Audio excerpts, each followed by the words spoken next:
Buen día, es un honor contar con su presencia.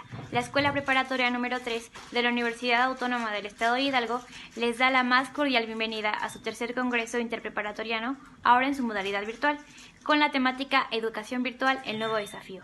Llevando hoy a ustedes la presentación de la conferencia de Aristóteles a Einstein, la historia de la física, teniendo como ponente al licenciado Marco Campos Nava, de quien me permito leer una breve semblanza. Los invito a disfrutar de esta excelente conferencia.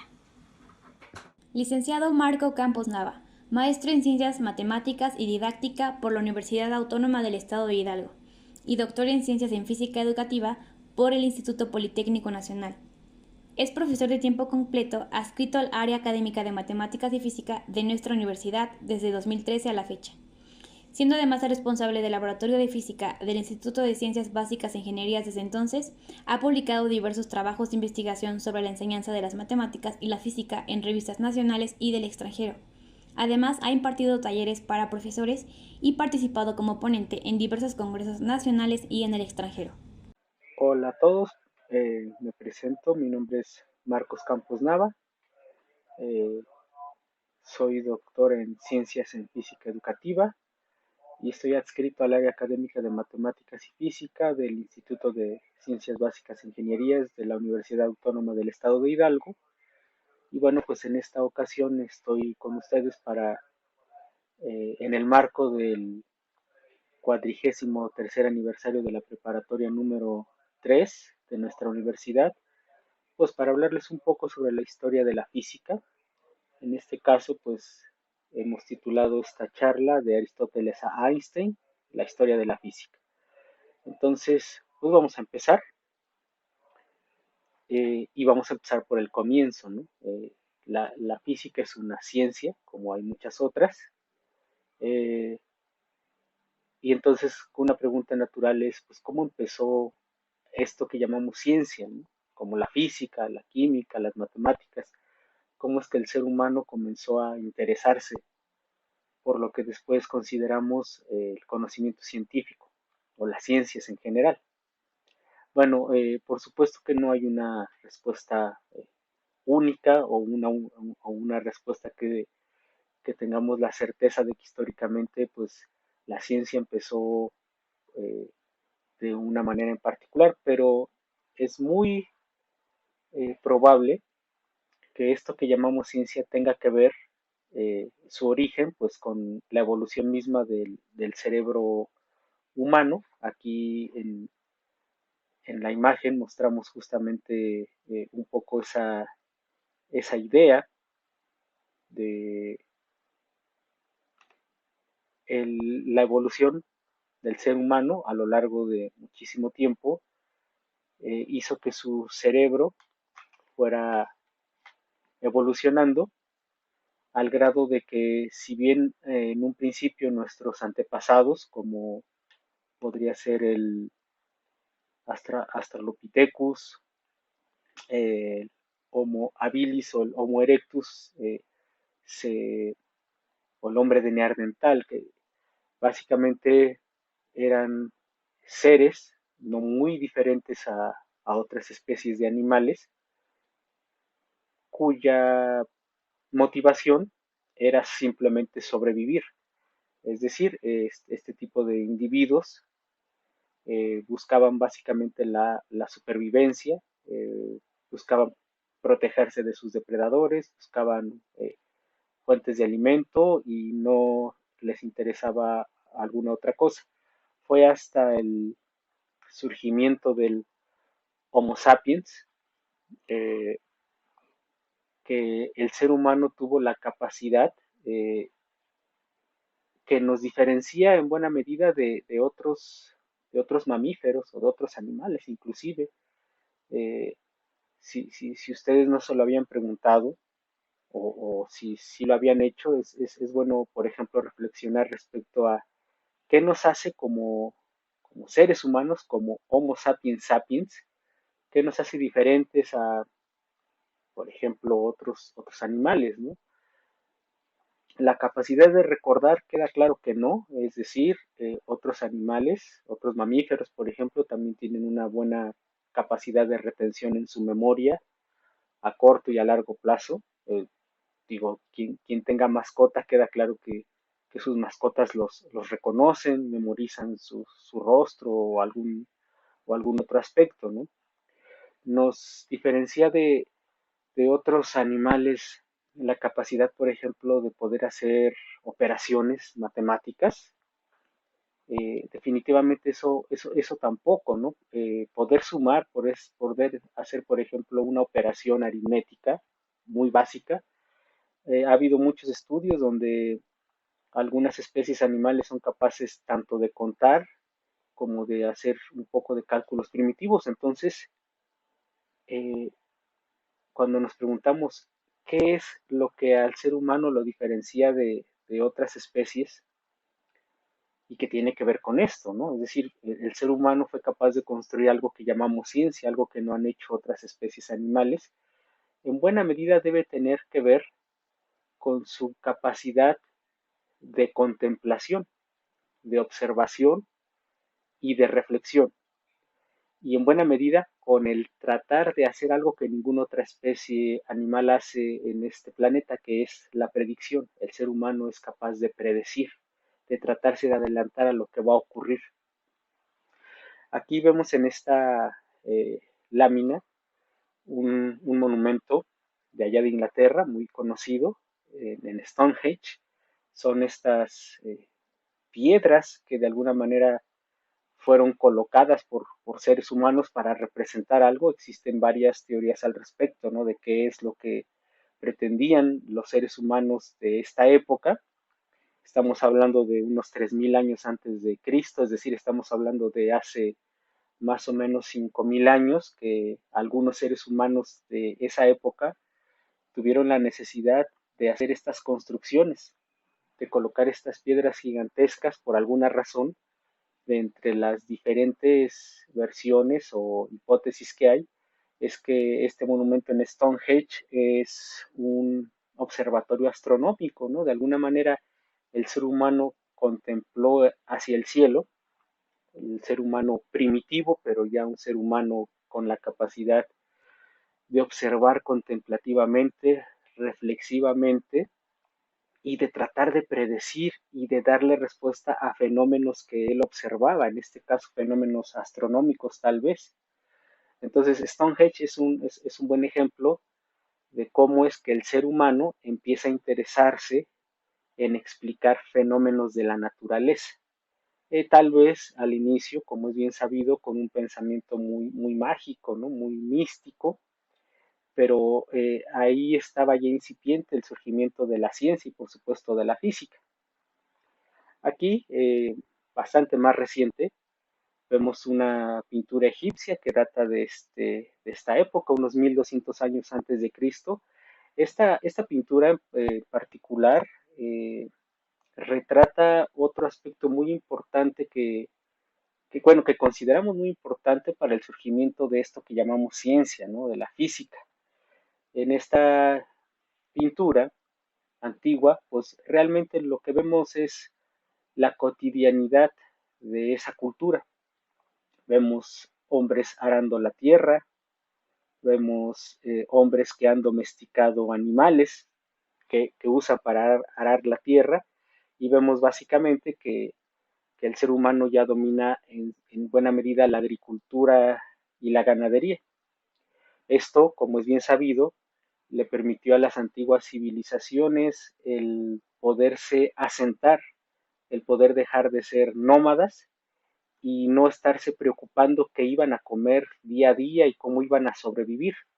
En buena medida, el que el ser humano hubiera descubierto métodos para sembrar la tierra, es decir, que haya surgido la agricultura y que haya igual descubierto métodos para poder domesticar, criar animales y entonces tener asegurada su manutención, en este caso pues su alimentación, le permitió poderse dedicar a otro tipo de tareas, ¿no? En este caso, pues la cultura egipcia es bien sabido que tuvo grandes desarrollos en la ciencia, en las matemáticas, por ejemplo, tuvieron que ser buenos en matemáticas para poder hacer estas grandes edificaciones, también tuvieron que usar algunos principios de la física poder levantar esos monumentos impresionantes, ¿no? Todavía hoy día, las famosas pirámides de Egipto. Y eso es un vestigio de que cuando el ser humano tiene cubiertas ciertas necesidades básicas, cuando ya no está preocupado solo por si va a sobrevivir el día a día, si va a poder pasar la noche seguro, si va a poder tener alimento seguro, es cuando empieza a preocuparse por otras cosas. Y en este caso empieza a preocuparse, insisto, por tratar de entender los fenómenos que ocurren a su alrededor, los fenómenos naturales, por supuesto. Concretamente, y antes de que se le llamara física, ¿no? Formalmente a esta disciplina científica, como hay otras también, surge algo que es conocido como la filosofía natural. Aquí estamos hablando históricamente ya de una época relativamente más reciente que la cultura egipcia, ¿no? Si la cultura egipcia data de eh, 1200 años antes de Cristo o más allá, cerca de 4000 años a partir de nosotros que se construyeron algunas de las pirámides.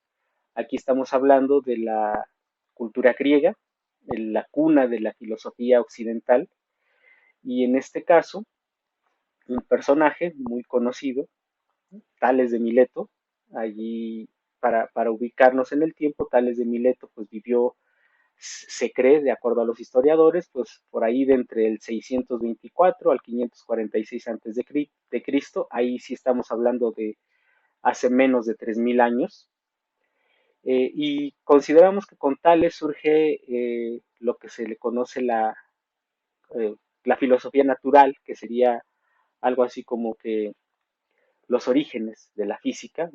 Por mucho tiempo la física fue considerado eso, ¿no? La filosofía de la naturaleza. Bueno, a Tales de Mileto se le recuerda por muchas anécdotas. Él es uno de los considerados los 7 grandes sabios de la Grecia antigua. Y bueno, hay un montón de anécdotas que se cuentan de él. En matemáticas hizo aportes significativos. Hay algunos teoremas de las matemáticas atribuidos a él, llevan su nombre, ¿no? Como el famoso teorema de Tales, con el que se dice que pudo saber la altura de una pirámide sin tenerla que medir, por ejemplo. Y aquí, ¿por qué retomamos a Tales o por qué decimos que con él se puede ubicar el nacimiento de la filosofía natural?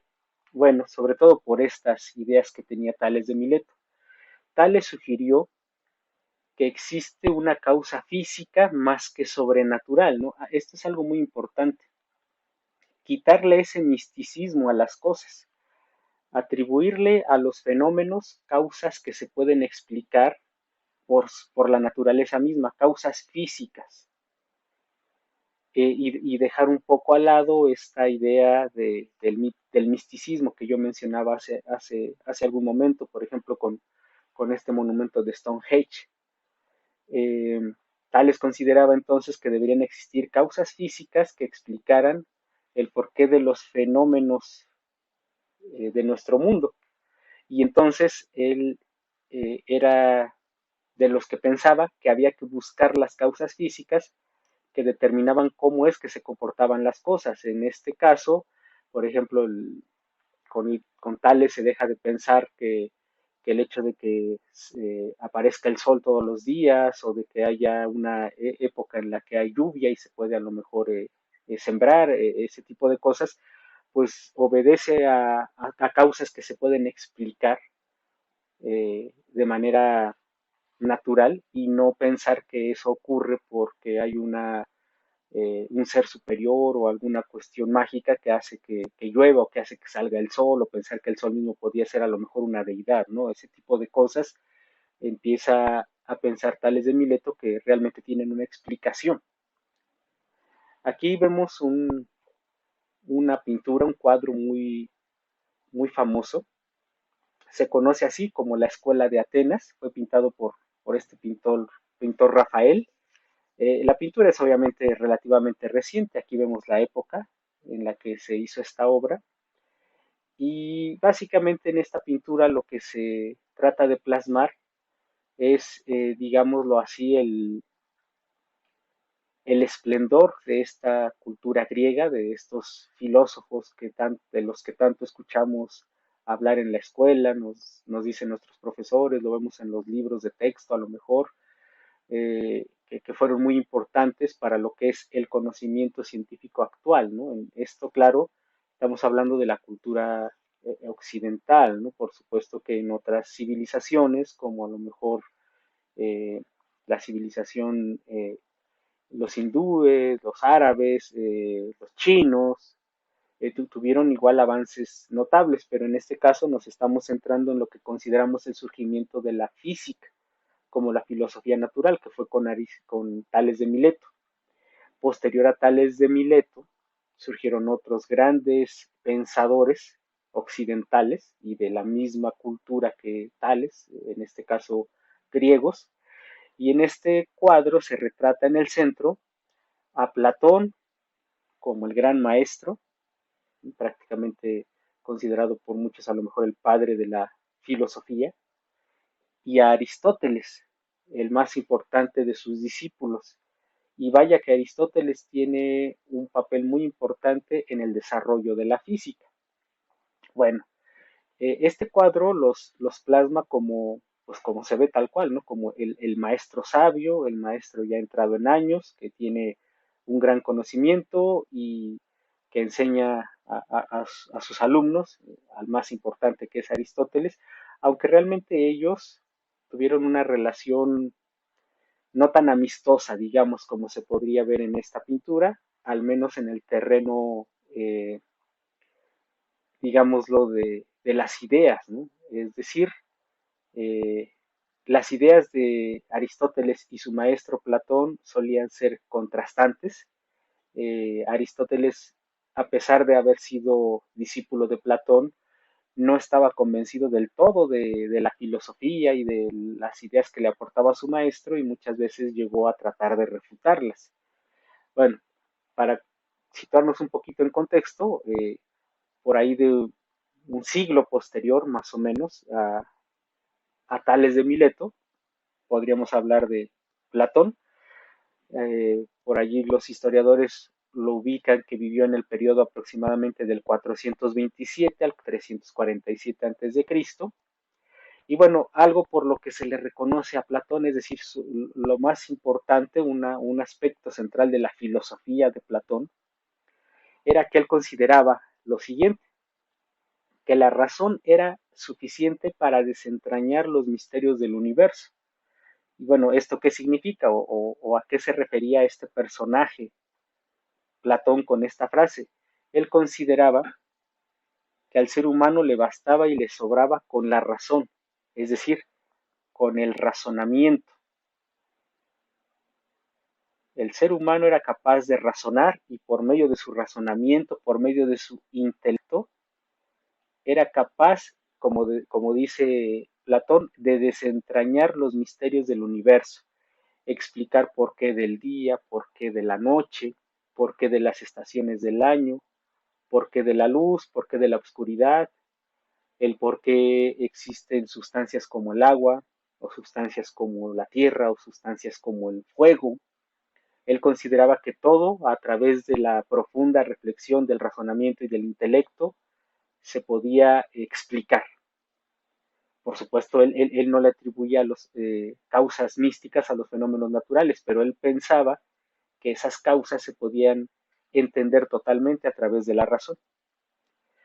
Por el contrario, su discípulo, el gran Aristóteles, que bueno, por supuesto, un poco más joven, eh, pero pues contemporáneo, entre comillas, de la época de Platón, Aristóteles pensaba que la razón no era suficiente, ¿no? Aquí surgen de manera natural dos vertientes filosóficas o dos corrientes filosóficas importantes, ¿no? Por un lado, la idea de Platón de explicar todo por medio de la razón, y en su caso Aristóteles, que no estaba tan convencido de que la razón fuera el único elemento necesario para explicar los fenómenos de la naturaleza, consideraba lo siguiente. Aristóteles, el gran Aristóteles, consideró que a partir de la observación se puede llegar a la verdad de las cosas por medio de la lógica, es decir, Aristóteles, por supuesto, que no descartaba el uso de la razón, el uso de un razonamiento, ¿no? Pero él consideraba en este caso que la observación tenía que jugar un papel importante y no solo la contemplación como lo pensaba su maestro Platón. Entonces aquí ya están sembradas ideas muy importantes respecto a lo que posteriormente sería la física como una disciplina que trata de dar explicación a todos los fenómenos del universo, a todos los fenómenos naturales. Aquí entonces, esto es muy importante, ¿no? El hecho de que Aristóteles considere que la observación es el punto de partida o es un elemento muy importante a partir de la observación y de la lógica para poder desentrañar los misterios del universo, para poder llegar, como dice él, a la verdad de las cosas. Entonces, esto suena bastante bien, es decir, no basta con que yo me siente a reflexionar y empiece a pensar sobre por qué ocurre cierto fenómeno, por qué un objeto cae o por qué un objeto después de moverse se detiene luego de un rato, u otro tipo de fenómenos que vemos de manera constante en la naturaleza. Aristóteles considera entonces que la observación es un elemento de mucha importancia. Bueno, hay que decir, por cierto, que Aristóteles fue prácticamente el primer científico, el primer filósofo que formalmente escribió un libro sobre física. De hecho, él acuñó el término en ese sentido y escribió un libro que se conoce así como la física de Aristóteles.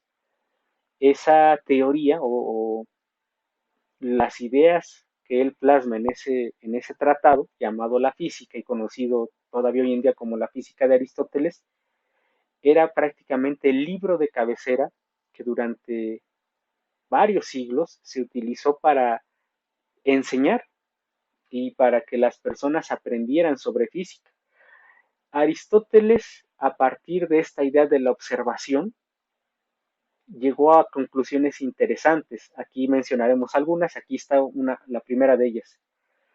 Hablando de la rama más antigua de la física, y esto es muy entendible, aquí estamos hablando concretamente de la mecánica, de lo que hoy se diría la mecánica clásica, la primer rama de la física que se desarrolló y decía yo, es muy entendible porque los fenómenos más cercanos a la experiencia del ser humano pues son los fenómenos que tienen que ver con el movimiento y la mecánica es la parte de la física que trata de explicar este tipo de fenómenos. Entonces, Aristóteles en este tratado, en este libro de la física que él escribe, trata de, bueno, escribe o propone teorías sobre por qué el movimiento sucede. Entonces, uno de sus postulados importantes, digamos, es este. Él dice que el movimiento y el reposo son estados totalmente diferentes, ¿no? Ante la percepción, ante lo que podemos percibir en este caso con el sentido de la vista, pues yo creo que muchos estaríamos de acuerdo. Claramente podemos diferenciar algo que está en reposo de algo que está en movimiento en nuestra experiencia cotidiana, digámoslo, ¿no? Algo que va cayendo, una piedra que soltamos y que empieza a caer, pues decimos que está en movimiento y cuando llega al suelo y se detiene, decimos que está en reposo. También consideraba Aristóteles que existen básicamente dos tipos de movimiento, algunos que llamó movimientos naturales y otros que llamó movimientos violentos. Esto tenía que ver, por supuesto, con la filosofía de la época. En este caso, los filósofos griegos de esa época consideraban que el mundo material estaba constituido por básicamente cuatro elementos. Y entonces, siguiendo esa filosofía, y aquí no hay que olvidar eh, algo muy importante, ¿no? Que se suele mencionar muchas veces. Eh, cada ser humano, cada genio que haya existido, por muy genial que sea y por muy adelantado que esté a su época, genios como el mismo Aristóteles, pues los hombres son hijos de su época, ¿no? En este caso, pues Aristóteles estaba influenciado por esta filosofía de la época que decía, como repito, que existían básicamente cuatro elementos en la naturaleza y que todas las cosas estaban constituidas. Bueno, habría un quinto elemento que sería el éter, ¿no? Y de eso hay mucho que decir. Bueno, hablando de los elementos, Aristóteles le llamaba movimiento natural al que manifiestan los cinco elementos considerando el éter, ¿no? Estos elementos, como ahí se menciona, son aire, agua, tierra, fuego. Y les decía, el éter, eh, en la experiencia cotidiana del ser humano, pues podemos entender pues, qué es el aire, con el viento sopla, por ejemplo, qué es el agua, o sustancias parecidas al agua, ¿no? Líquidos, qué es la tierra, el fuego, que era muy conocido. El éter es lo que resultaba ser algo particularmente extraño.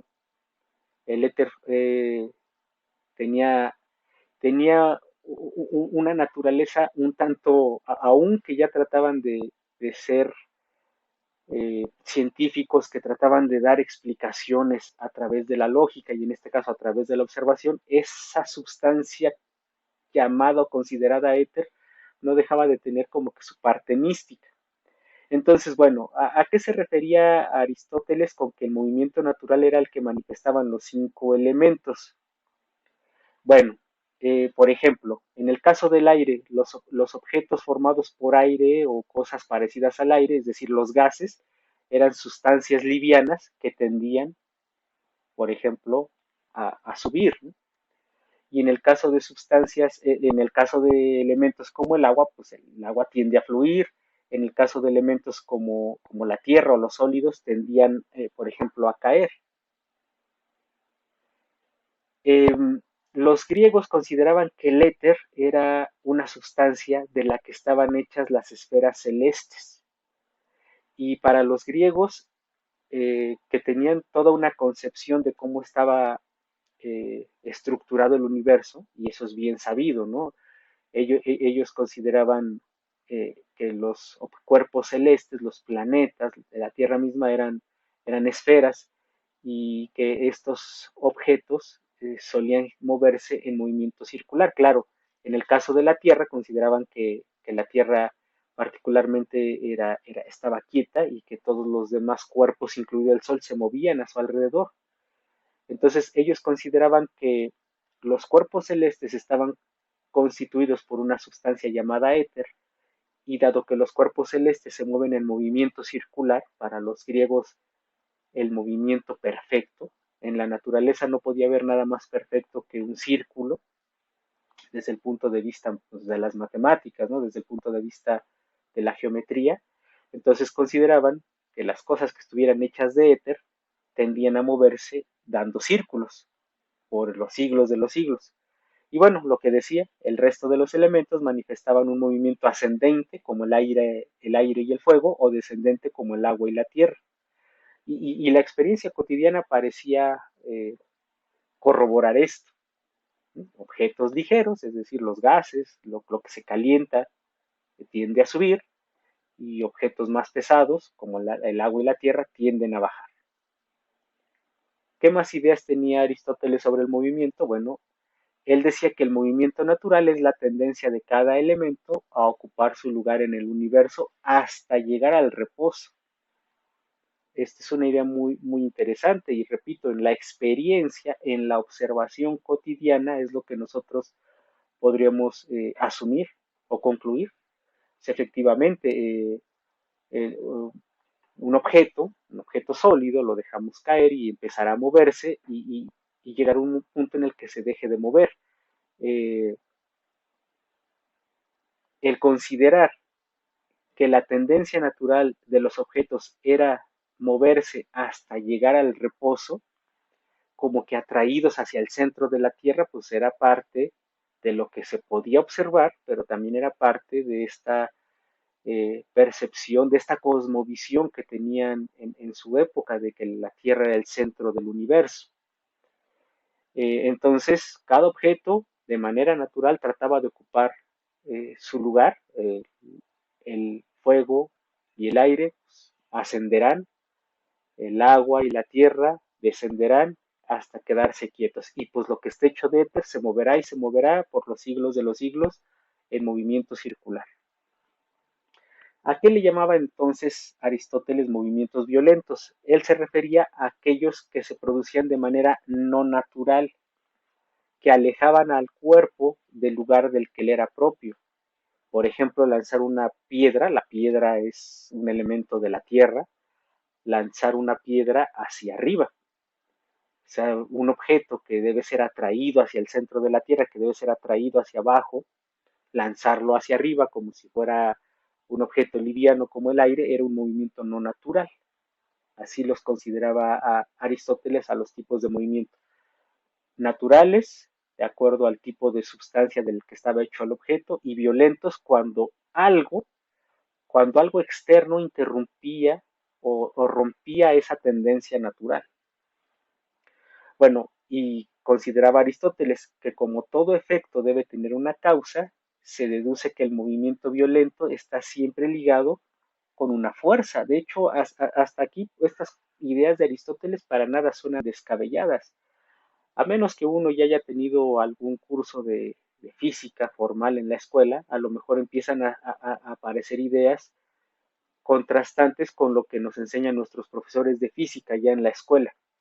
Pero repito, en la observación y en la experiencia natural de los seres humanos, hasta aquí todo lo que parece decir Aristóteles parece ser bastante sensato.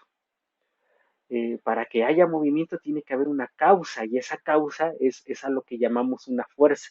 La fuerza causa el movimiento, considera Aristóteles. Y decía él que esta fuerza siempre se ejerce por contacto entre el motor del movimiento, así le llamaba él, y el cuerpo movido. Por ejemplo, para lanzar la piedra hacia arriba, que es un movimiento violento, es decir, en contra de su naturaleza, tiene que haber un contacto entre la mano que la lanza o el dispositivo que la lance, no necesariamente una mano, tal vez una catapulta, pero tiene que haber un contacto directo entre ese motor que le imprime la fuerza y el objeto que se va a mover de manera no natural. Entonces, algo que tenía que explicar Aristóteles, porque entonces no quedaba muy claro, era qué pasaba con los objetos tipo proyectiles, los que no los que son lanzados hacia arriba, que suben hasta que se les acaba la fuerza, de acuerdo a Aristóteles, y luego pues, regresan a su posición natural, por eso vuelven a la Tierra. Pero ¿qué pasaba con un proyectil también, por ejemplo, una piedra lanzada con una catapulta, pero no verticalmente hacia arriba, sino, por ejemplo, lanzada horizontalmente o lanzada con cierta inclinación? ¿Qué pasaba con ese tipo de objetos? Porque durante su movimiento, durante el movimiento de un proyectil,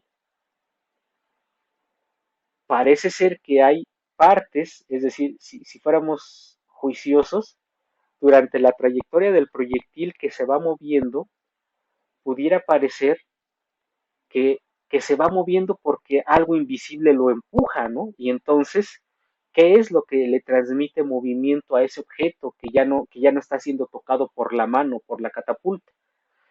Aristóteles explicaba que el motor inicial, es decir, en este caso la mano que avienta la piedra, por ejemplo, es lo que le da ese ímpetu inicial y que luego era el propio aire en su trayectoria lo que le iba transmitiendo movimiento, porque para Aristóteles, si algo está en movimiento no natural, si algo se mueve como un movimiento violento, debe haber entonces una causa externa que lo haya provocado, y en este caso debería haber una fuerza. Bueno, entonces Aristóteles consideraba lo siguiente: en un movimiento violento, para incrementar la velocidad, es decir, si queremos que el objeto vaya más rápido, hay que incrementar la fuerza del motor. Y esto también parece sonar bastante razonable. ¿Quieres que algo vaya a mayor velocidad? Pues empújalo con más fuerza, pensaba Aristóteles a partir de su experiencia y de la observación que él mismo promovía. Aquí estos términos ya es algo, por cierto, en una notación bastante más moderna, ¿no? Actual. Aquí lo que estamos diciendo es que Aristóteles consideraba que la fuerza era proporcional a la velocidad. Eso es lo que este enunciado tiene de manera implícita. Si quieres incrementar la velocidad, aumenta la fuerza. En términos matemáticos, repito, sería como decir que la fuerza era proporcional a la velocidad. Y hasta aquí, pues todo parece seguir teniendo bastante sentido, ¿no? En nuestra experiencia, hablo mucho de la experiencia y de la observación, porque en eso se basaba Aristóteles.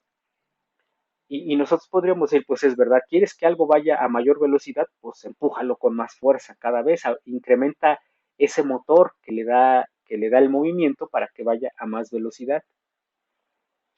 Eh, También Aristóteles consideraba que el medio, por ejemplo, en este caso el aire, él hablaba de que la piedra, el proyectil que era lanzado, pues el aire le iba dando, le iba transmitiendo como que esa fuerza, ¿no? Pero en general, por ejemplo, cuando se suelta una piedra en un estanque con agua, se puede notar cómo la piedra empieza a disminuir como que su velocidad, porque hay una resistencia. En este caso, el agua pone como que una resistencia a que la piedra se mueva. Entonces decía Aristóteles que el medio, o los medios, por ejemplo el agua, ejerce una fuerza de resistencia, se opone a que los objetos se muevan de forma violenta. Entonces, en términos matemáticos modernos, podríamos decir que Aristóteles proponía lo siguiente. Aristóteles proponía que la velocidad de un cuerpo era directamente proporcional a la fuerza que se le imprimía e inversamente proporcional a la resistencia del medio, es decir, a mayor fuerza, mayor velocidad, y a mayor resistencia del medio, menor velocidad. Esto suena fabuloso, esto suena con bastante sentido, pero aquí hay un pequeño detalle. Lo anterior, o sea, si estas ideas de Aristóteles fueran correctas, lo anterior tiene una consecuencia. Nos conlleva a negar la existencia del vacío. ¿Por qué? Porque si la resistencia fuera cero, es decir, si la velocidad es directamente proporcional a la fuerza e inversamente proporcional a la resistencia, si la resistencia se va haciendo muy pequeña, cercana al cero, es decir, en un medio donde no existiera absolutamente ninguna resistencia, la velocidad del objeto debería crecer tanto hasta volverse infinita. Y eso no tenía sentido. Parece que a todos nos queda claro que un objeto no se puede mover a velocidad infinita. Entonces, Aristóteles, con estas ideas, llegó a la conclusión de que el vacío, lo que llamamos vacío, es decir, la ausencia total de resistencia, era imposible, porque ante la ausencia total de resistencia, y a eso se le llama vacío todavía hoy en día, consideramos, por ejemplo, hoy en día que en el espacio exterior no hay resistencia, ¿no? Cuando un objeto se mueve, no se está moviendo contra el aire o contra el agua o contra algún medio material que lo trate de frenar.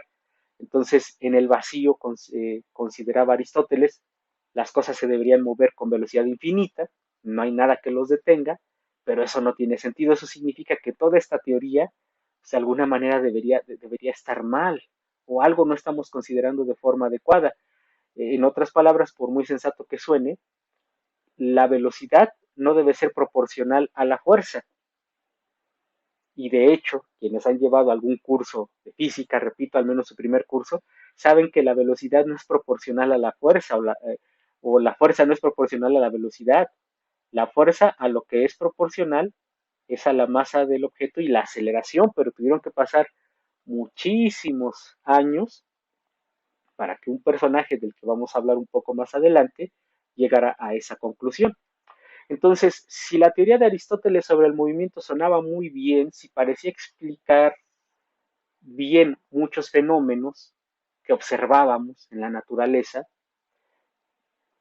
y solo tenía esa restricción de que el vacío no podía existir, pero sabemos que el vacío sí existe, la ausencia de un medio material que oponga resistencia sí existe, y que cuando hay vacío las velocidades no se vuelven infinitas. ¿Cuál habrá sido la falla, si es que existió, en los planteamientos del primer gran filósofo que, apoyado en la observación, planteó una teoría para explicar el movimiento de las cosas. Bueno, ¿cuál habrá sido la falla de Aristóteles? Nos podemos poner a pensar brevemente en ello. ¿Qué le falló si él observó la naturaleza, utilizó razonamientos lógicos y llegó a conclusiones que le parecieron muy satisfactorias? Bueno, para eso nos tendríamos que remontar ya bastantes años, bastantes siglos de hecho, hacia adelante, de la época del buen Aristóteles, tendríamos que llegar prácticamente a la Edad Media y al Renacimiento, con personajes como Nicolás Copérnico, como Johannes Kepler y como el famosísimo Galileo Galilei. Eh, por supuesto que aquí pasó más de un milenio, ¿no? De Aristóteles a Copérnico. ¿Por qué recordamos a Nicolás Copérnico? Bueno, primero que nada, Copérnico fue eh, uno de los astrónomos. Estos personajes en común tenían la astronomía. Los tres trataron de explicar fenómenos astronómicos y con esto nos remontamos a lo que decíamos al inicio de este monumento de Stonehenge. Es decir, el ser humano siempre ha tratado de explicar qué es lo que pasa en los cielos, observando, como el mismo Aristóteles lo propuso, observando el movimiento de los objetos celestes, ha tratado de darle una explicación lógica. Parados en nuestra Tierra, parados en nuestro planeta y a partir de aquí observando el cielo, hemos tratado de explicar, bueno, lo intentaron ellos y lo hicieron muy bien, sobre todo estos tres personajes, intentaron explicar lo que ocurría. En el caso de Nicolás Copérnico, se opuso fuertemente a lo que durante siglos, milenios, se consideró el modelo del universo, porque lo otro es que la concepción del universo era el lugar donde vivimos, la Tierra, y lo que podemos alcanzar a ver desde la Tierra, básicamente los planetas que conforman el sistema solar. Y entonces este modelo de que la Tierra era una esfera en el centro del universo y que todos los demás objetos celestes, también esferas, giraban en círculos alrededor de la Tierra, que es conocida como la teoría geocéntrica, la Tierra en el centro del universo, fue refutada por Copérnico.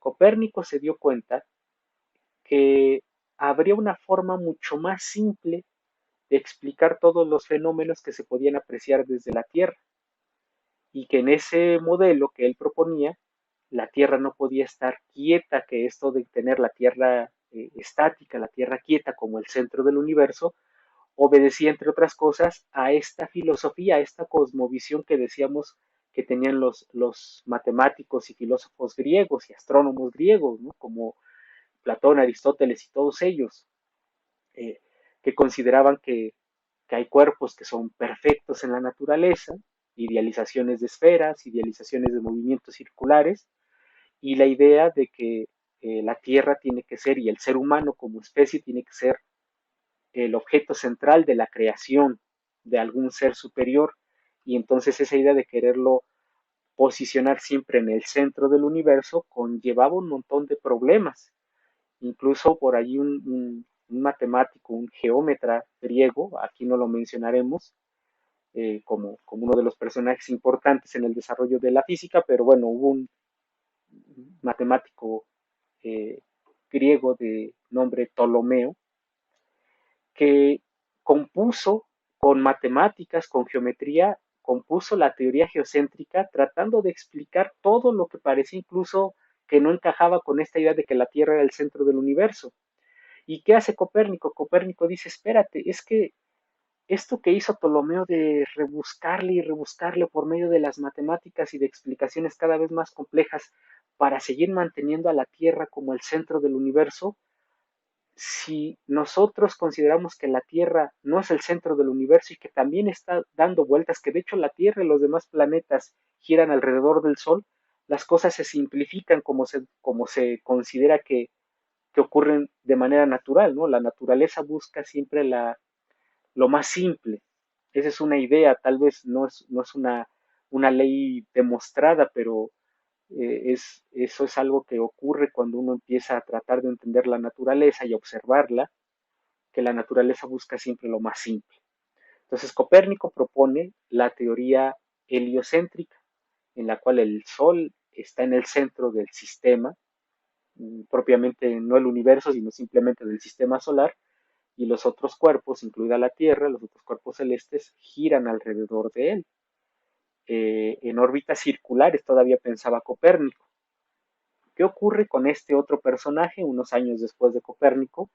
Johannes Kepler, otro astrónomo, tuvo la suerte de heredar años y años de observaciones hechas por su maestro, un matemático de nombre Tycho Brahe, que era además el director de un observatorio. Entonces, Tycho Brahe, maestro, mentor de Johannes Kepler, durante muchos años, durante décadas, estuvo observando en su observatorio los movimientos del planeta Marte y haciendo registros. Aquí es algo muy importante porque cuando decíamos, pues, ¿qué habrá estado mal con Aristóteles? Y Aristóteles observaba, y Tycho Brahe también observó los cielos. Bueno, Tycho Brahe, aparte de observar, hizo registros minuciosos. Llevó un registro de las posiciones que ocupaba durante muchos años el planeta Marte visto desde la Tierra. Johannes Kepler hereda el conocimiento y hereda los datos de su maestro y empieza a pensar en cómo explicar desde la Tierra el movimiento del planeta Marte y de los otros cuerpos celestes. Y llega a la conclusión de que los cuerpos celestes no se mueven en órbitas circulares, sino en órbitas elípticas, algo que es conocidísimo hoy en día, por cierto. Pero esto a partir de la observación y de la toma de datos muy precisa. Kepler plantea lo que se conocen como las tres leyes del movimiento planetario, y una de ellas dice precisamente eso, que las órbitas de los planetas alrededor del Sol no son círculos, sino elipses, son órbitas elípticas. Y bueno, las tres leyes de Kepler, el asunto es que las tres leyes de Kepler son perfectas, muy bien estructuradas, pero les faltaba cierto sustento que le vino a dar posteriormente Isaac Newton. ¿Qué ocurre con Galileo? Prácticamente contemporáneo de Kepler, y un poquito, ambos, Kepler y Galileo, un poco adelantados, unos cuantos años posteriores a Copérnico. Galileo es prácticamente el padre de la física como la conocemos hoy en día. Galileo no solo incorporó la observación de la que tanto hablaba Aristóteles, no solo incorporó el registro de datos como los tenía Johannes Kepler, Galileo sistematizó lo que hoy se conoce como método científico, el método experimental, esta idea de como una serie de pasos para descubrir leyes o teorías que nos enseñan en la escuela, que no es tan así o no es tan simple como una receta, pero básicamente Galileo Galilei sistematiza un método experimental con el que a partir de la matemática puede obtener leyes empíricas, leyes físicas a partir de la experimentación. Galileo Galilei, repito, es considerado el padre del método científico, que no es poco, y también se considera que con él surge prácticamente la física como una disciplina, sobre todo la mecánica. Él ya escribe tratados muy importantes sobre la cinemática, es decir, él ya empieza a atacar formalmente problemas del movimiento y con esto lo que hace es refutar aquellas ideas de Aristóteles. Encuentra el fallo en los razonamientos de Aristóteles, que hoy pueden parecer fallos inconcebibles. Aristóteles, por ejemplo, con estas teorías que yo presenté con estas ideas de su teoría que yo presenté hace unos minutos atrás, unas láminas atrás, se concluía que los objetos que son más pesados deben caer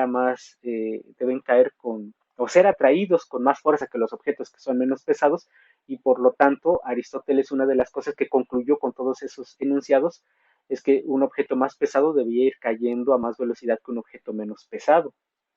Una de las cosas que refuta Galileo es esa idea, es decir, Galileo propone que en el vacío, porque el vacío sí puede existir, en ausencia total de una resistencia, de un medio que oponga resistencia, un objeto, por muy pesado que sea, debería ir cayendo a la misma velocidad que un objeto más ligero. El famoso viaje a la Luna, que algunos todavía cuestionan, sirvió cuando baja el primer astronauta, pisa la Luna por primera vez, dice unas palabras más o menos así, que una de las razones por las que están ahí es para verificar lo que un hombre llamado Galileo decía. Y paso seguido saca una pluma de un ave y saca un martillo y los deja caer sobre la superficie lunar donde no hay atmósfera, donde no hay resistencia. Y observamos cómo la pluma y el martillo caen a la misma tasa, van cayendo parejitos los dos. Eh, Aristóteles es refutado entonces por Galileo y su método experimental. Galileo construyó un telescopio, algunos piensan que lo inventó, realmente no lo inventó, el invento se le debe atribuir a otro personaje, pero Galileo sí que supo fabricar muy buenos telescopios y mejorarlos, y eso le permitió observar la Luna, le permitió observar Marte, le permitió observar el Sol mismo, hizo descubrimientos astronómicos sorprendentes.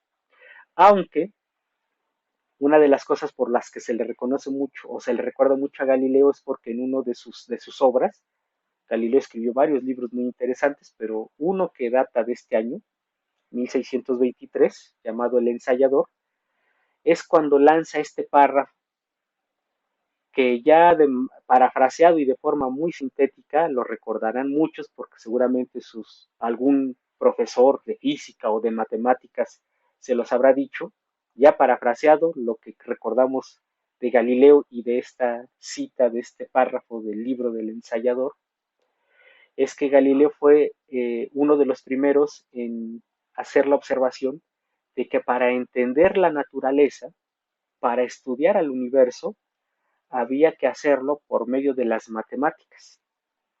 Decía Galileo que el lenguaje de la naturaleza estaba escrito en lenguaje matemático, de tal manera que solo aquellos que supieran matemáticas podrían entender la naturaleza. ¿No? Esa es una idea revolucionaria y es todavía muy recordado por esta idea Galileo.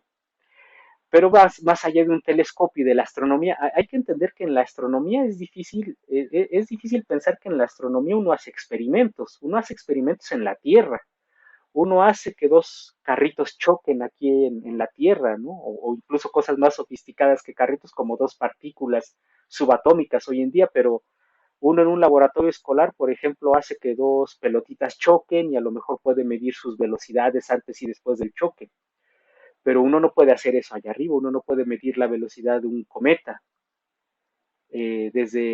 Digamos que la astronomía tiene como principal herramienta justamente la observación, pero Galileo se caracterizó, esto que decíamos del método científico, se caracterizó por diseñar experimentos muy sofisticados para la época, en este caso lo que vemos en la imagen es un plano inclinado, donde Galileo bueno, mandó construir, igual no era carpintero y no tenía por qué serlo, mandó construir planos inclinados de madera como este, donde se colocaban, esto que vemos ahí sobre ese plano, son campanas. Están montadas unas campanas a cierta distancia, una de la otra. Y también mandó fabricar, porque él tampoco era tornero o herrero, mandó fabricar bolas metálicas y se tienen registros de que esas bolas metálicas Galileo las dejaba rodar por planos inclinados. La idea de las campanitas es que cada que pasaba por una de las campanitas, al escuchar el sonido, Galileo podía tratar de registrar el tiempo.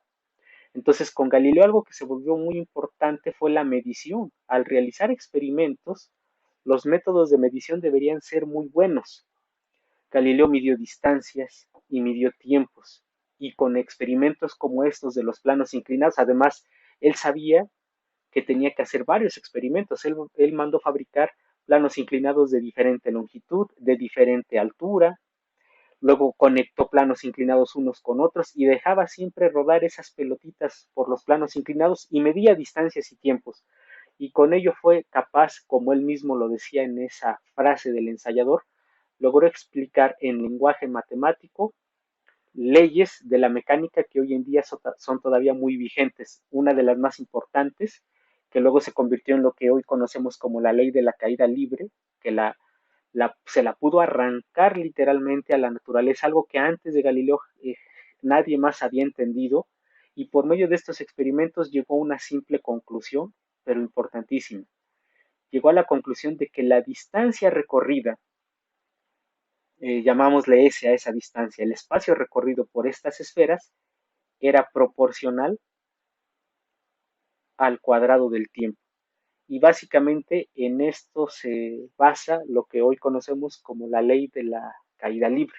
Cuando un objeto va en caída libre, la distancia que va recorriendo en vertical es directamente proporcional al cuadrado del tiempo transcurrido. En términos de lo que todos conocemos como la ley de la caída libre, decimos que la altura es eh, un medio de la gravedad por el tiempo al cuadrado, ¿no? El un medio de la gravedad es la constante con la constante de proporcionalidad con la que ya se puede escribir una igualdad. Pero básicamente, pues esto fue lo que descubrió Galileo. Las distancias recorridas de estas esferas en los planos inclinados son proporcionales al cuadrado del tiempo que ha transcurrido. Bueno, entonces, si los experimentos son tan importantes en la física, aquí ya estamos hablando de que ya estaba ya estaba en consolidación las ciencias físicas con Galileo. Galileo, obviamente él no dijo yo voy a fundar la física, él no dijo yo voy a ser el padre de la cinemática, ni dijo soy el padre del método científico, él simplemente realizó experimentos, descubrió leyes, escribió libros, publicó sus trabajos, pero básicamente basado en la experimentación, cosa que no había hecho Aristóteles. Aristóteles se basaba en la observación y en su razonamiento lógico. Si llegamos a la conclusión de que entonces los experimentos son algo muy importante en la física, pues ¿cuál es el rol de la experimentación? Bueno, aquí hablemos ahora de un físico contemporáneo a nosotros, aunque nacido en el siglo XX, en el pasado siglo XX, Mario Bunge, un físico y filósofo de la ciencia, muy conocido, de nacionalidad argentina, por cierto, se ha dedicado a tratar de darle un entendimiento a esto de la física, pero desde un punto de vista filosófico y epistemológico, ¿no? Y estos rollos de cómo es que surge la ciencia. Entonces, fíjense las ideas muy interesantes que lanza aquí Mario Bunge. Él dice, la experimentación puede calar más profundamente que la observación, porque efectúa cambios en lugar de limitarse a registrar sus variaciones. Por ejemplo, en la astronomía solo observas y registras, lo que decía que hizo Tycho Brahe, el maestro de Johannes Kepler. Ahí como tú no puedes ir a experimentar con los planetas y decir, ¿y qué pasa si el planeta en vez de moverse a esta velocidad se mueve a esta? Tú no puedes hacer eso. Acá sí lo puedes hacer, como lo hacía Galileo con sus planos inclinados. Entonces, al experimentar, tú puedes controlar las variables. Tú puedes decir, ¿qué pasa si aíslo esta variable? ¿Qué pasa si controlo esto? Eso es lo que se hace en los laboratorios. Por eso dice Mario Bunge, los resultados experimentales son pocas veces interpretables de una sola manera. Pues sí, porque comúnmente lo que hacemos es, suponiendo que no hay fricción, dicen los libros de física, ¿no? Suponiendo esto, suponiendo aquello, que eso es como controlar las variables. Entonces, al tratar de incluir todas las variables que están interactuando en un fenómeno físico, podríamos tener como que un retrato más adecuado de la realidad, pero generalmente controlamos variables, decimos, a ver, si esto no es importante o si esto no lo considero, ¿qué pasaría? Eh, bueno, algo muy importante que reflexiona Bunge, no todas las ciencias pueden experimentar, por ejemplo, la astronomía o la economía no pueden experimentar, pero sin embargo, con la observación y el registro de datos, llegan a tener un gran poder de predicción. Algo muy importante en la ciencia, recordemos esto que dije al inicio, el ser humano, a diferencia de otras especies animales, tiene este poder de predecir. ha intentado explicar y al intentar explicar es capaz de predecir. Yo puedo predecir cuánto tiempo va a tardar en caer una piedra que es soltada desde cierta altura por la ley de la caída libre de Galileo, por ejemplo. Continuamos con Mario Bunge. El método experimental, esta obra de Galileo, permite elaborar teorías que expliquen y predigan el comportamiento de la naturaleza, ¿no? Lo que ya mencionábamos. Explicar por un lado, pero predecir por otro lado. Predecir, por ejemplo, si va a haber lluvia el día de mañana. Es un fenómeno natural, la lluvia, y tratar de predecir si va a haber es parte de lo que hace la física. Los fenómenos naturales se tratan de explicar por medio de leyes, pero aquí hay algo muy importante. Las leyes son abstracciones de la realidad en las que aparecen factores relevantes del fenómeno estudiado, pero se omiten otros. Esto es lo que yo les decía, al realizar experimentos no puedes tomar en cuenta todas las variables, por muchas razones. En el trabajo de laboratorio controlas unas cosas. Galileo, por ejemplo, jamás pudo hacer un experimento en el vacío. Él no tenía los medios para, por ejemplo, en una habitación o en un dispositivo, extraer todo el aire y poder dejar caer dos objetos de diferente peso, como lo hizo el astronauta que pisó la Luna por primera vez. Y entonces, ¿qué son? Porque finalmente la física, esta ciencia, esta disciplina que busca entender la naturaleza misma, está conformada por leyes científicas. ¿Qué es una ley científica? Dice Mario Bunge. Es un enunciado que afirma de manera cualitativa o cuantitativa relaciones entre dos o más variables, ¿no? Como cuando decimos la ley de la caída libre. Ahí de forma cuantitativa estamos diciendo que hay una relación entre dos variables. Lo que decíamos de este personaje que es Newton, de lo que es realmente una ley que sí es correcta. Cuando decimos que la fuerza es directamente proporcional a la masa por la aceleración, es una relación cuantitativa entre dos o más variables. Ok, cuando tenemos un conjunto de leyes, tenemos una teoría científica. Hay muchas teorías en la física. La física es todo un cuerpo de conocimiento conformado por muchas teorías científicas y cada teoría conformada por un conjunto de leyes con una relación mutua. Una teoría es mejor cuanto más general, es decir, que abarque mayor porción del universo. Seguramente ustedes han escuchado que la teoría de la relatividad explica un tipo de fenómenos diferentes a los que explica la teoría de la mecánica newtoniana o lo que llamamos la mecánica clásica. Sí, entonces mientras más general es una teoría, pues es cada vez mejor. Y bueno, ¿qué pasa con esto de las teorías en física? En las teorías se habla mucho de modelos. ¿Qué es un modelo? Es una abstracción. ¿Qué significa una abstracción? Una abstracción debemos entenderlo como un cuerpo o como un objeto perfecto que en la naturaleza igual y no existe. Acuérdense lo que les decía yo de los griegos. Consideraban a los cuerpos celestes, como por ejemplo Marte o Júpiter, los consideraban esferas perfectas y consideraban que daban vueltas en círculos perfectos. En la naturaleza es muy difícil encontrar una esfera perfecta. De hecho, el ser humano es incapaz por medios, digamos, de producción, de generar una esfera perfecta. Cada que vemos un objeto que consideramos esférico, como por ejemplo una pelota, en realidad no es una esfera perfecta.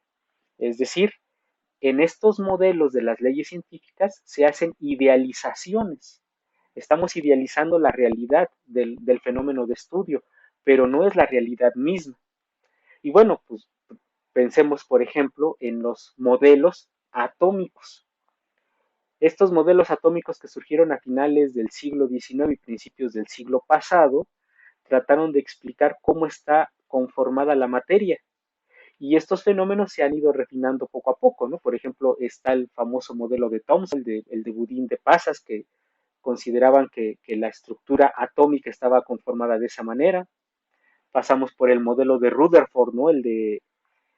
el de un sistema planetario en pequeño, ¿no? Donde se considera que los electrones están orbitando en círculos al núcleo del átomo, para llegar, por ejemplo, al modelo de Bohr, donde se considera que ya no están orbitando en círculos los electrones al núcleo, para llegar a un modelo mucho más eh, eh, importante, ¿no? O que es el que hoy en día, uno de los que hoy en día se estudia, por ejemplo, en la escuela, el modelo de Schrödinger de los orbitales. Y bueno, aquí lo importante, no es tampoco una clase de modelos atómicos, pero lo importante es reflexionar en cómo algo que vive en el mundo físico, o que existe en el mundo físico, que es la materia, que sabemos que está compuesta por átomos, este modelo del átomo ha sido una abstracción, realmente se ha ido refinando al paso del tiempo. Estas son abstracciones, ¿no? Así se considera de manera ideal que se comportaba el átomo al principio,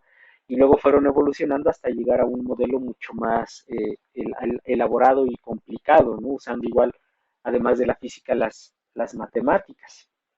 Pero lo que hay que entender aquí es que los modelos en las leyes físicas no son una copia fiel de la realidad.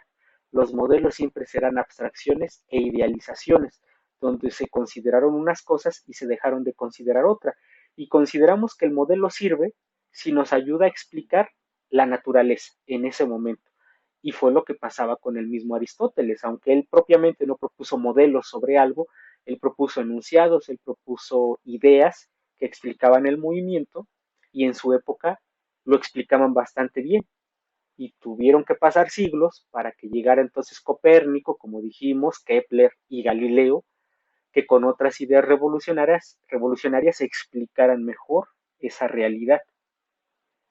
Y bueno, el inicio formal entonces de las ciencias físicas se da después de Galileo, con este famoso personaje, el padre de la mecánica, el padre de la física propiamente, Isaac Newton, uno de los científicos más notables que ha tenido la disciplina. Isaac Newton todavía se consideraba, por cierto, un filósofo natural.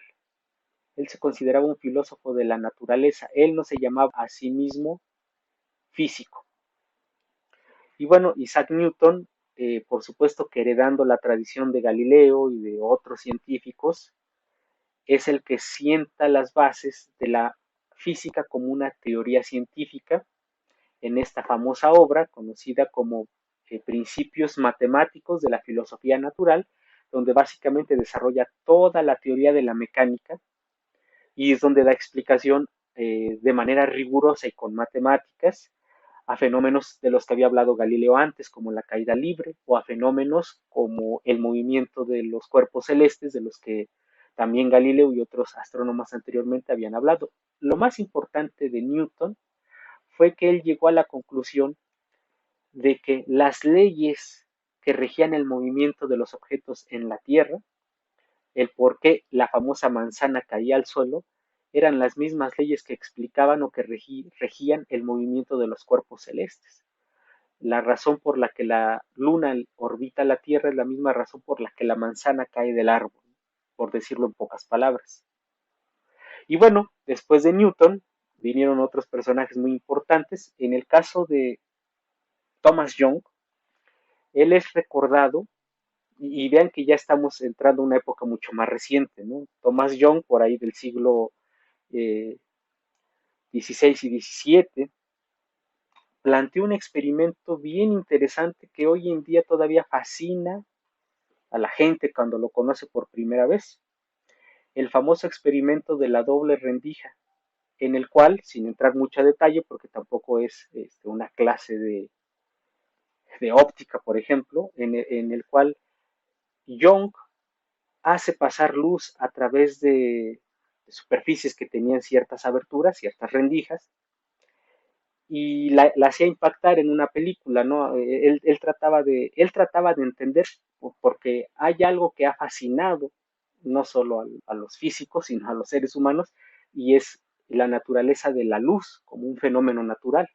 Sí, ya que dejamos un poco de lado el simple movimiento de los objetos que vemos, ya sea en la Tierra o en el cielo, y ponemos atención en otros fenómenos como la luz misma y entender su naturaleza, llevó a Young a proponer un experimento donde llegó a la conclusión de que la luz tenía una naturaleza dual, ¿no? La dualidad de la luz como onda y como partícula, y que cuando uno a un nivel muy pequeño, digamos que a nivel microscópico, uno trata de hacer observaciones, pareciera que el comportamiento del fenómeno cambia. Esto fue algo pues bastante revolucionario para la época y miren que no está muy alejado de la época de Newton. La naturaleza de la luz fue algo que resultó ser un parteaguas para que la física se expandiera mucho más allá de las ideas del propio Newton, que incluso, no en el libro Principia, pero que el mismo Newton había estudiado la naturaleza de la luz. Fueron algunos de los trabajos que hizo también en óptica. Entonces, este experimento de la doble rendija es un parteaguas para que eh, el fenómeno de la luz se tratara de entender y se descubriera que las cosas no son como parecen, ¿no? Por decirlo en pocas palabras. Este otro físico muy importante, Lord Kelvin, que hizo muchos trabajos en termodinámica, por allí hay una escala de temperatura que lleva su nombre. Fíjense que Lord Kelvin, y vean la época, llegó a decir algo bastante aventurado. Lord Kelvin, un científico, repito, muy reconocido, con muchos logros, en su época, finales del siglo XIX, vean, principios del siglo XX, llegó a decir lo siguiente, que ya no quedaba nada nuevo que descubrir en física, que todo lo que restaba era en los experimentos encontrar métodos cada vez mejores para que las mediciones fueran más precisas. A ese grado, Kelvin y muchos de los físicos de su época se sentían satisfechos con todo lo que habían descubierto en física, al grado de pensar que ya no quedaba nada nuevo que descubrir, incluso ya abarcando en ese tiempo el descubrimiento de Young de la naturaleza dual de la luz. Pero ¿qué pasó sin embargo? Llegaron, como siempre, otros personajes, en este caso Michelson y Morley. Estos dos personajes, fíjense lo que querían hacer.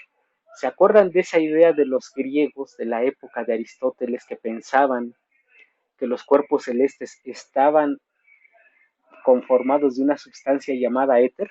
Bueno, esta sustancia llamada éter que les digo que tenía una como que concepción un tanto mística, se siguió y se siguió, fue revolucionando el mismo otro personaje muy importante, no tanto para la física tal vez y para las matemáticas, el mismo René Descartes, un filósofo griego por ahí del siglo XVI, XVII, habló sobre el éter, planteó algunas hipótesis sobre la naturaleza del éter, hablando de la luz misma, hablando de la naturaleza de la luz, uno se podía poner a pensar, bueno, pero ¿cómo es que se transporta la luz desde el Sol hasta la Tierra si en el espacio hay vacío?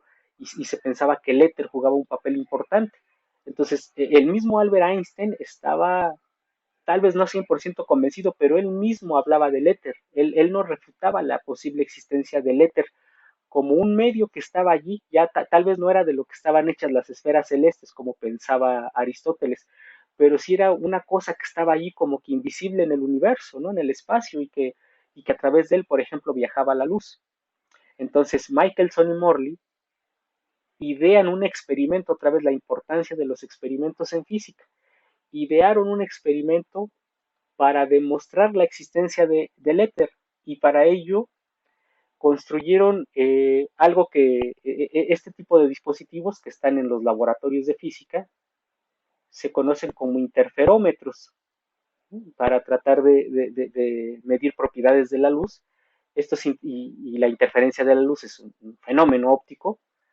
Construyeron un dispositivo para detectar la existencia del éter. Se basaba en fuentes de luz montadas en una mesa con espejos, etcétera. Es un experimento muy interesante y muy bonito. Y básicamente ellos buscaban, porque el éter seguía siendo algo que no había quienes estaban a favor, quienes estaban en contra, pero no había nada hasta el momento que hubiera refutado en todo caso su no existencia. Y ellos tratando de detectar la existencia del éter, la conclusión a la que llegan es que realmente el éter no puede existir, no tiene sentido hablar de esta sustancia. Entonces, esto es otra vez algo revolucionario, ¿no? Lord Kelvin hablando de que ya no había nada nuevo que descubrir y salen estos dos científicos y llegan a la conclusión de que el famoso éter no existe, ¿no? Imagínense lo que significó para la física. Y luego pues llegaron otros personajes, ¿no? Maxwell, el mismo Planck, por más o menos contemporáneos. Maxwell con ideas revolucionarias, ¿se acuerdan que hablábamos de la naturaleza de la luz, experimento de Young, de la doble rendija? Maxwell, apoyado en ideas de otro importantísimo físico, Faraday, llega a la conclusión de que la luz y los fenómenos electromagnéticos ya muy conocidos en su época, como se dice habitualmente, eran dos caras de la misma moneda, ¿no? Es decir, la luz en su naturaleza lleva consigo la propiedad de que es una onda electromagnética. Y bueno, Max Planck ya empieza a hablar de cosas mucho más sofisticadas. Con Max Planck empiezan como que y no solo con él, pero empieza a, digamos que a desarrollarse un tipo de mecánica muy diferente a la mecánica newtoniana, que es la mecánica cuántica. Lo que ocurre, lo que ocurre a nivel, por decirlo de cierta manera, microscópico, ¿no? Si bien Newton había explicado rigurosamente con matemáticas y con experimentos el movimiento de los objetos macroscópicos, desde lo que vemos en la Tierra hasta lo que vemos en los cielos, no se había puesto a pensar cómo eran los fenómenos a nivel atómico, cosa que Max Planck y muchos otros se empezaron a preocupar. Y bueno, hoy en día está muy vigente esta teoría de la mecánica cuántica. Bueno, el mismo Albert Einstein que revoluciona a todos, poniendo un poco en discusión estas ideas de cómo concebía Newton el universo donde vivimos, ¿no? A nivel de espacio. Lo revolucionario de Einstein, bueno, hay muchas cosas que decir sobre Einstein, podríamos haber hablado solamente de Einstein, pero no era la idea, sino hacer todo un recorrido histórico hasta llegar con él. Eh, Algo curioso es que todo el mundo cree que Einstein fue el gran científico que ganó el premio Nobel por su revolucionaria teoría, conocida como la teoría de la relatividad. Pero en realidad es que por eso no ganó el premio Nobel, ni mucho menos. Él ganó el premio Nobel por otros trabajos que tenían que ver con algo que se conoce como el efecto fotoeléctrico. Eso es lo que realmente le dio, digamos que sus mayores laureles como investigador. La teoría de la relatividad fue algo en lo que batalló mucho porque hubo científicos de su época que estaban en contra de esta postura. Y bueno, finalmente una de las ideas importantes, y con esto vamos a ir cerrando, es que Albert Einstein consideró que la luz tenía un comportamiento parecido a la materia. A estas alturas ya conocidas además muy bien las teorías de Newton, de que los objetos o los cuerpos, las sustancias que poseen masa, crean una atracción gravitacional. De hecho, sabemos que los planetas se mueven alrededor del Sol, pues por esta atracción, la ley de la gravitación. Y Albert Einstein empezó a pensar, empezó a considerar la idea de que la misma luz podía ser susceptible a la atracción gravitatoria. Bueno, una de las ideas muy importantes de Einstein, aquí haciendo un poco una pausa, un breve paréntesis, esto lo dijo alguna vez Albert Einstein y me parece que es algo digno de mencionarse, ¿no? Einstein, además de ser un físico connotado, pues fue alguien que trató de divulgar la ciencia y en algún libro de divulgación menciona esto, para tratar de entender un poco la naturaleza de la física misma, ¿no? Dice Einstein que nuestro empeño por tratar de conseguir la realidad, otra vez esta idea de modelos y abstracciones y leyes que nos permitan entender y predecir el mundo en el que vivimos, dice Einstein que nos parecemos a alguien que trata de descubrir el mecanismo invisible de un reloj. Es decir, cuando tú tienes un reloj y puedes ver los efectos del reloj, es decir, puedes ver que las manecillas se mueven, puedes escuchar el tic-tac del reloj, pero te resulta imposible abrirlo para ver cuál es el mecanismo que hace que eso ocurra. Dice Einstein, si se trata de una persona ingeniosa, por ejemplo, de un físico, esta persona podrá imaginar un mecanismo en el interior de ese reloj que produzca todos esos efectos, ¿no? El tic-tac y el movimiento de las manecillas básicamente. Pero como jamás podrá ver el interior del reloj, jamás podrá estar seguro de si ese modelo, de si esa idea, de si ese mecanismo que él propone es realmente lo que está en el interior del reloj. Y creo que este pensamiento de Einstein retrata a la perfección la naturaleza de la física y su teoría de la relatividad pues no es otra cosa más que una forma de tratar de explicar la naturaleza.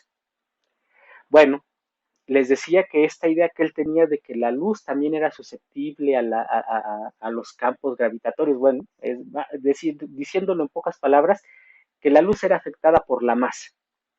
Para esto, otra vez, la experimentación jugó un papel importantísimo porque lo que predecía teóricamente Einstein se podría verificar por medio de un eclipse y fue lo que finalmente le dio como que el sustento experimental de que su propuesta era correcta.